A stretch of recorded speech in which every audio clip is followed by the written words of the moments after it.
What's up, everybody? This is your boy, Coach Drew, and you're with the Creators Table.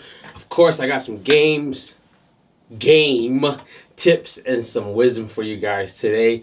And this episode is piggybacking off of another episode that I did called The Curse and the Blessing of Getting It from the Bottom, or Taking It from the Mud. So today's talking about the blessing part of that, and I'm gonna jump right into it.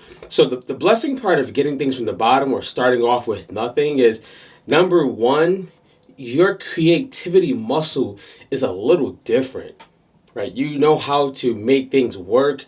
You know how to make little become much, and you usually know how to start off ugly, or you know how to get the shovel. You know how to just get to work, because you're usually not awarded a lot of resources. So you use what you have to the best of your ability until you can get more. And that's a huge blessing, because you're not always waiting for perfection.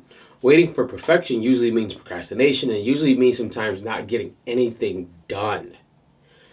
The second blessing, and starting from the bottom, getting it from the mud, is you appreciate things a lot differently. We grew up where my mom worked hard, and she was a single mom, and it was four of us, so she couldn't just randomly go and get us anything we wanted. So I knew for a fact, if I was getting one pair of sneakers per school year, to keep them jokers clean. And it became such a habit that I didn't know that I would have sneakers for 2-3 years, and they would look as if they just came off the shelf. Why? I knew I wasn't getting another pair, so I appreciated that one pair a lot. I cleaned it with a toothbrush. You guys remember that? I cleaned it with dish detergent. I made sure they stayed clean because I knew to appreciate what I had, because resources were slim at that time. The third thing that you get, or you can consider a blessing from starting from the bottom or getting it from the mud, is you start to become a bigger giver. You become a bigger giver because you don't want anyone to be feeling what you always had to feel, which is sometimes beneath others, sometimes that you're always in lack, or sometimes you just feel bad. And part of you doesn't want anyone to feel that way ever again. So what do? You usually become a giver.